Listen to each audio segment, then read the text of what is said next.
Special people, special places. Monday on Land and Sea.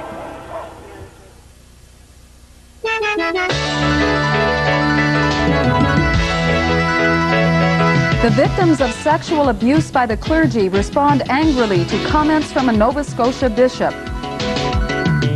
Changes in UI, they'll mean less money for 38,000 Newfoundlanders. And preparing for Rod Stewart. Everyone's welcome as long as they pay.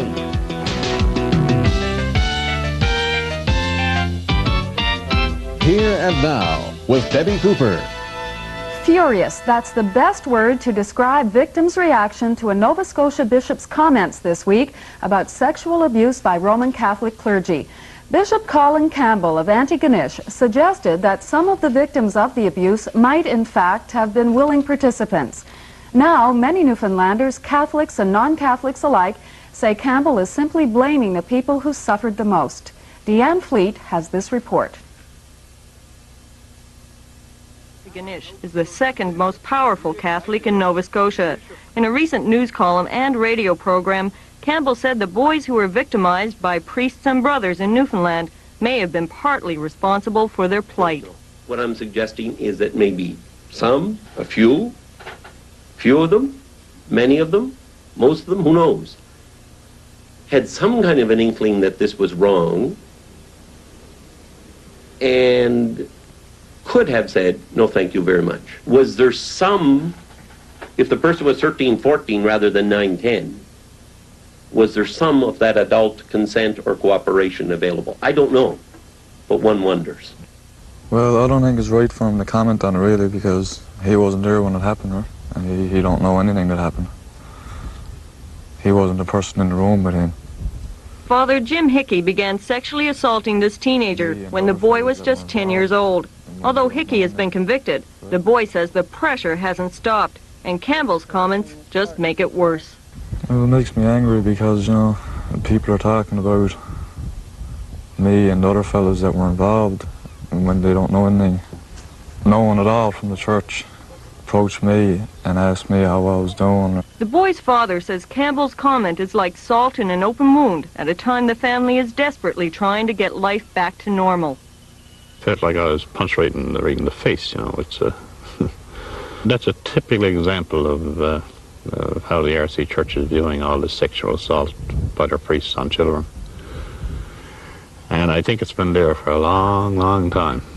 And I think one of their people finally came out and said it. I think this is the attitude of the church. Protect their clergy and forget about the victims. The boys who are abused by priests or by Christian brothers aren't any different than girls and boys who have been being abused by adults for centuries. It's not a different thing. It's an abuse of power, and it's a violation of trust. Susan McConnell is an adolescent counselor who helps some of the victims in her practice. I would like to see people who don't know anything about sexual abuse to stop making comments about it, because they don't know how they're hurting the victims. Should his comments be given any weight, any credibility at all? Absolutely none. The official spokesman for the church, Father Kevin Malloy, is also the spiritual pastor of this community. He refused to comment on Campbell's statements, saying only a professional would know how valid the statements were. But Father Malloy's refusal to comment didn't sit well with this father and son.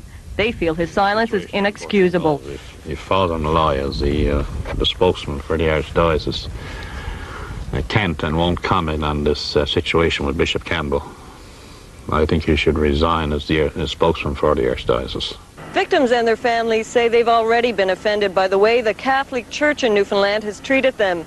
Now parents say to have a Catholic official on the mainland tell them their children are somehow to blame is for them adding insult to injury.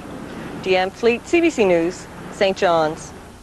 Premier Clyde Wells isn't saying what action the Newfoundland government will take if it doesn't get expected benefits from the Hibernia project. In a statement yesterday, Wells said the government will support the Hibernia agreement only if Newfoundland gets the jobs promised when the agreement was signed over a year ago. Mobil Oil and its partners are considering design changes that would reduce the number of jobs in Newfoundland. Reporter Doug Greer spoke with the Premier this afternoon in Corner Brook. Everybody has to understand that while the province is prepared to live up to the statement of principles, it expects the other parties to do that as well. Are you concerned about the design change and what it might mean to the overall agreement? Of course I am, and most people who have any knowledge about it in Newfoundland are concerned because they see the potential for difficulty. So yes, I'm very concerned. Ottawa has moved one step closer to a new system for unemployment insurance, a system that will mean less money for 38,000 Newfoundlanders. Yesterday, the federal government announced the details of where it will cut back on the UI program. The changes mean a cut of $30 million from UI in Newfoundland. Ottawa says more than that will come back in the form of better benefits and job retraining. However, at least one group opposed to the changes says what the government is doing is ludicrous. Red Sharon has that story. Ottawa says Newfoundland will be one of the provinces least affected by the $1.3 billion overhaul of the unemployment rules. The money will be saved by making it harder for people who quit their jobs to collect benefits. If they don't have a good reason, they'll now have to wait 7 to 12 weeks for a check.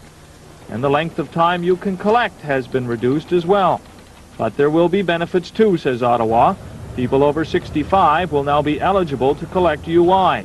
Maternity leave will increase by 10 weeks, and there will be more money spent on job training and retraining. We're seeing some tightening up in some areas, particularly on quitters. There will be a reduced benefit period for some people, and that's fine because we know very few people reach that benefit period. If you went the full maximum, it would be 45 weeks. Most people go no more than 30 weeks. That's the average. But what we're seeing is we're seeing more money for training. We're seeing more money for job entry, more money for community futures. But Bill Parsons of the Federation of Labor sees the changes another way, as a system that's designed for areas of the country that aren't suffering from chronic unemployment. You know, the bureaucrats in Ottawa wouldn't know Newfoundland existed only for the unemployment rate. Parsons says the system is still based on Statistics Canada data, which doesn't give an accurate reflection of unemployment, particularly in rural areas. As for more money for job training, what in the name of Christ are they going to train people to do? We need a kickstart in the economy to create jobs. I mean, what is the use of training the abundance of people for jobs that just don't exist? I mean, this is absolutely ludicrous. But Ross Reed says that's simply not true. He says statistics show young people want and need training. One of the things that came out of the youth strategy, the kids said through the consultation process, it's not the jobs we're that concerned about, it's the tools and it's the opportunity. We'll get the job or we'll create the job, but give us what we need, which are options, skills, experience. A parliamentary committee set up to examine the effects of the new unemployment system will be in St. John's in September. And the Federation of Labor says it intends to make a presentation to that committee so Ottawa knows exactly how it feels about the changes to the unemployment system. For CBC News, I'm Red Sharon in St. John's. The gloves are coming off in the debate over the future of the province's salmon fishery. Earlier this year, an international salmon conservation organization called for a 5-year halt to the commercial salmon fishery in Newfoundland. The Fishermen's Union is vehemently opposed to that, and until recently, even the province's largest anglers association was against it. That's all changed. Atso Rizzori has more. We're not trying to take bread off anybody's table. Bob Bishop is president of the province's largest anglers organization, the Salmon Association of Eastern Newfoundland. Until now, the association refused to support calls for a ban on the province's commercial salmon fishery, but it's changed its mind. We've seen basically everywhere except certain areas of the south coast, everywhere else around the island, and even in Labrador, frankly, we've never perceived there to be a problem up there, but even up there this year, we're seeing extremely small numbers of salmon getting back into the rivers. The association blames the commercial fishery, and in this letter to Federal Fisheries Minister Tom Siddon, it supports a call by the Atlantic Salmon Federation for a 5-year halt to commercial salmon fishing. It even offers to discuss closing down the recreational fishery.